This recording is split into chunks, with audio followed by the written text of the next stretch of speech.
Hey folks, welcome back to another video. My name is Brendan from Blue Light, and over the past 5 or so years I've been supporting and helping people to succeed in achieving their dream career in the police service. Well over 2,000 people now have been supported by me in one way or another, either through my seminars, online courses, one-to-one coaching or other means, so something I'm really pleased about. One of the things I've been doing just recently is supporting some PCSO candidates for a force. I'm not going to say which one it is, but one of the things about the PCSO recruitment process is they don't have to follow the National Assessment Centre model. So there is a model for them, but unlike constable recruitment where you've got to do the search assessment centre, for PCSO, forces can pretty much make up what they want, which makes it quite an unlevel playing field really, because if you're applying to be a PCSO in a certain force, you might only be told a very small amount of information about what the assessment process looks and feels like. So for this particular force, all they told the candidates was come for an assessment day where you're going to go through various assessments. So my clients have gone through those various assessments, and I've got a good idea what they are now. I kind of helped predict what they might be, and my prediction was kind of there, but if you're just being told that you're going to a day where there's going to be various assessments, it's not giving you much to go on. So those clients have now been called back for an interview, and what they're querying with me is what that interview might involve.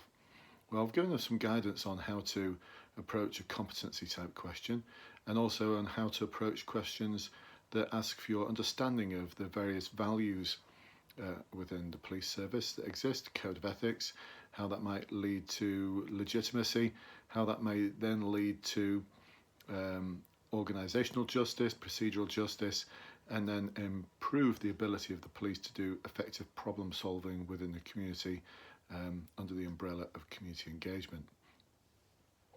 What happens if we get then a situational question? So quite a few forces use these as part of the final interview, and I've heard an emerging pattern now of PCSO recruitment process using these as part of the recruitment process. So a situational question is one where they're going to give you a scenario and then ask you, how would you approach this? Now, for those of you who might be special constables, do not approach these scenarios as you may do or as your colleagues may do on a Friday and Saturday night, because it's not the sort of thing they're looking for.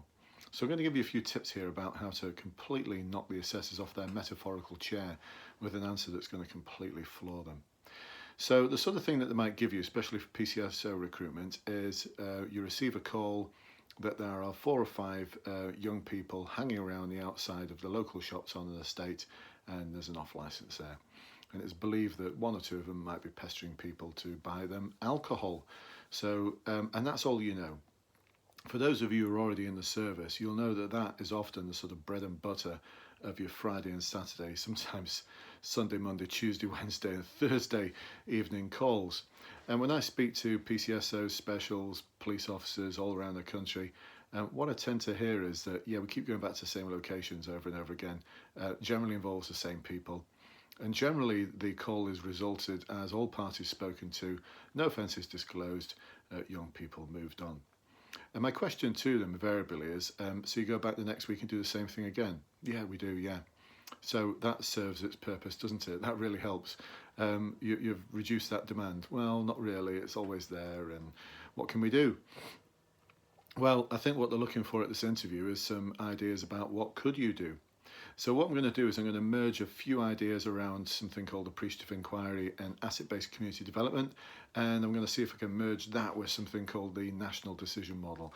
Let's see where we can take this so you can get an answer that's really going to, like I say, knock the assessor off their metaphorical chair. So if you go to page 19 of the Code of Ethics, you'll find something called the national decision model. Let me just check that page for you. Say 19. 18, my apologies, page 17 and 18. My goodness, my memory is not where it used to be. And you'll see that there's something there called the National Decision Model. Now, the National Decision Model is there to enable police officers, police staff to make really good decisions in difficult situations. So I suppose that links with integrity, the definition of integrity that I kind of like, being honest enough to make the right decision in a difficult situation, even though no one is looking. So the first part of the national decision model is to gather information and intelligence.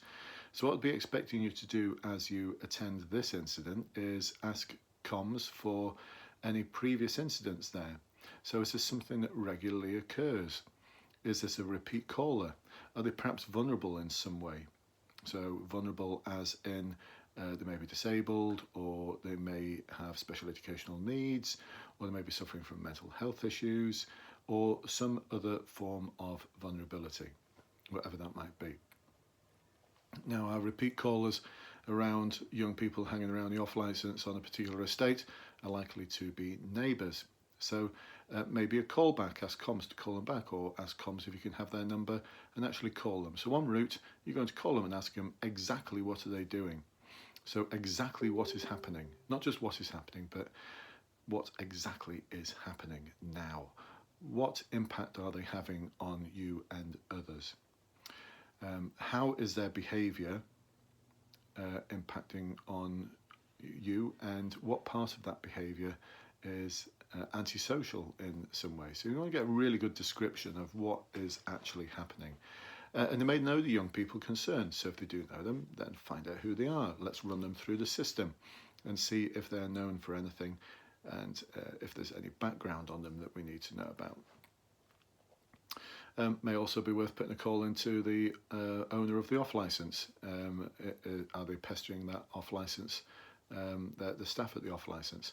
So collecting as much information and background intelligence as you possibly can, so you're well armed when you go into the situation, so you know as much as you possibly can about it, as opposed to asking those questions when you arrive, which seems dreadfully inefficient. So the next part of the NDM talks about assessing threat and risk and developing a working strategy. Now that seems very much like senior police officer talk, doesn't it?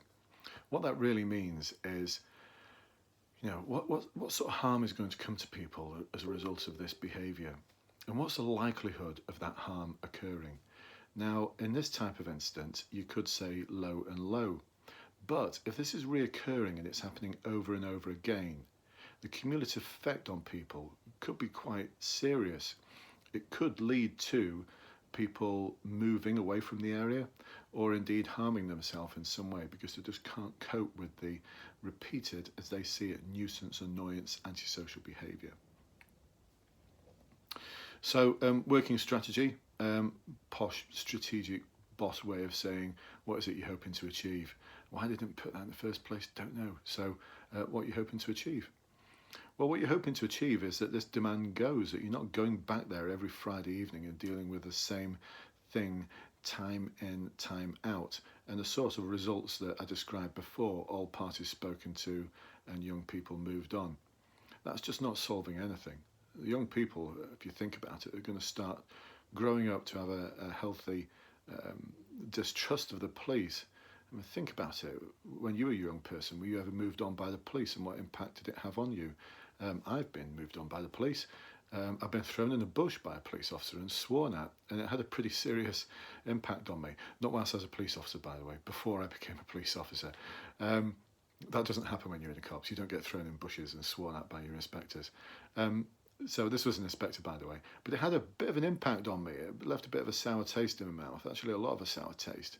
So let's have a think about the impact of just moving people on, and where you're moving them on to, and what they're going to do when you move them on. So it's just not helping, and it's just not an approach which is going to actually resolve anything.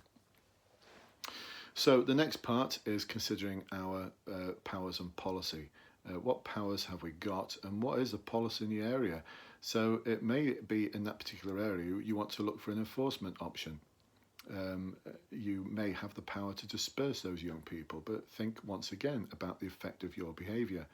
I used to say when I was a neighbourhood inspector that if we have to use dispersal orders in this area, I'll get my coat and I'll go and find a different job in the police, because for me that's an indication that I've failed my communities that I'm a part of. Because if I've got to use a heavy-handed approach like that with young people in some pretty challenging areas that I used to work in Manchester, for me it means I've failed. I've not done what I can to try and prevent that occurring in the first place. I've let it build up to the point where I'm having to use some quite heavy-handed powers to actually deal with those young people. So what I've been considering there is what powers do I have to deal with this immediately that aren't so heavy-handed. Now, if you're going into this as an interview, they're not going to expect you to know your police powers, but they might have given you a bit of a brief as to what the policy is in that area of the divisional commander. So that's when you should consider this. Next stage, what options do you have, and what are you going to do if? So what are you going to do if the young people have alcohol on them? Well, you don't need to be a police officer or PCSO to know that you're going to have the power to actually secure the alcohol from that young person. And then you should be investigating it to find out where that young person got that alcohol from. Because if it's someone supplying a young person with alcohol, then that's an offence. And if it's the off-licence doing so, then it's a pretty serious offence in my book, because of the impact it can have on the community. So what other options do you have? Well, you have the option to move them on, but we've already discussed that actually, is that really helping? Not really. Could you have the option to speak to them and ask them to be quiet and hope for the best? Could do. Do you have an option there to get CCTV operators to monitor the area? Yeah, you've got that as well. And you've got an option as well of going back to the area on a regular basis to patrol the area to check all is well. But once again, that's producing demand. So here's where the asset-based community development and the appreciative inquiry comes in. If you go to my blogs under community safety on the website for Blue Light Consultancy, you'll see that I write about this stuff. Don't just write about it, I speak about it at conferences. So in December 17, I spoke at the Police Foundation conference. Year before, I spoke at a conference in Munich about this. And I've spoken at other conferences along the way as well. I'm also part of the International Advisory Group for a European project called Unity, which aims to improve the relationship between citizens and police right across Europe. This is the sort of work that I did as a neighbourhood inspector that caught the beady eye of some quite senior politicians, including prime ministers and home secretaries and policing ministers, as well as several senior officers who saw that there might be some value in this. And indeed, I'm doing some work with forces and councils outside of police recruitment on nudging the approach from one of being public servant to citizen enabler. So what I'll be thinking here is I'm not going to be repeating the same thing each week, creating more and more demand, because the more I do this, the more I move them on, the more the shopkeepers and the community and the people who live by are going to ring the police every time they turn up and cause this thing that they've labelled antisocial behaviour or nuisance. We've got to stop this, but it might be a bit of a long-term approach to do so. So the way I'll be doing this, I'll be trying to find out what it is those young people like about the area. Now, if you look at the model of appreciative inquiry, if you Google it, or if you read my blogs, you'll get a deeper understanding of what appreciative inquiry is all about. What you're trying to do is you're trying to find out what people like to do and then build on it. Enforcement's not going to do anything. You can't force your way out of some of the complex problems that some young people have. And it's also my belief that some of the young people you're going to come across that they describe might be quite vulnerable in themselves. There might be something called that exists within them, which is starting to become something that the police are looking at more and more now, is adverse childhood experiences. So the more that they've had an adverse experience as a child, the more likely it is they're going to go into a life of crime, antisocial behaviour, unemployment, low educational attainment, and not going to be as healthy as others. So these young people could well be vulnerable themselves, and we want to move them on and use PSPOs and dispersal orders and other ways of enforcing things to get them to behave properly. I don't think that's going to work. So let's find out what they like doing. My £1,000 challenge I throw down at conferences is you'll always find out something that people like to do that is actually a healthier thing to do than smashing bottles or causing problems outside the local shops. Invariably, it seems to be things like football or off-road biking, or there's something there. There's something they like to do. So now I believe it's our responsibility to build on that. This isn't about PCSOs running youth clubs or constables running youth clubs. It's about enabling the community to do those things. So once again, I'm going to point you towards my blogs because I believe it's the responsibility of the police and other services to help enable communities to put those structures in themselves. It doesn't need a police officer to run a football club, but members of the community can. And if you're well connected in that community, you may be aware of services locally that are already run for young people, in which case what I'll be doing is I'll be pointing those young people in the direction of those services, as opposed to pointing them into the direction of youth social care, which just, again for me, increases the client-dependent relationship that young people may have with service providers. So all of this requires a community-wide approach. If you're in a community where there aren't those associations existing, so there isn't a local football club, there isn't a group for more elderly people who are lonely to meet, or a walking group, or a this and that group, or whatever it might be, one of the things we might be able to do is to support that community to develop those associations. And the way to do that is through things like participatory budgeting, or funding from the Policing and Crime Commissioner's pot. So just as an example, using that football one, in a previous area where I've worked, a couple of dads got together to form a football team. I managed to secure some of the funding to enable them to get it off the ground, to get the coaching qualifications, to get some strip. They managed to do that. I know nothing about football, so it's not for me to help them form the football club, but they had the passion to do it. They cared enough to act.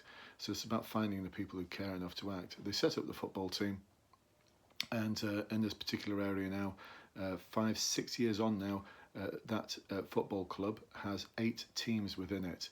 So that's over 100 young people who are now doing something that's far more positive with their lives on a Friday evening than hanging around a local off licence.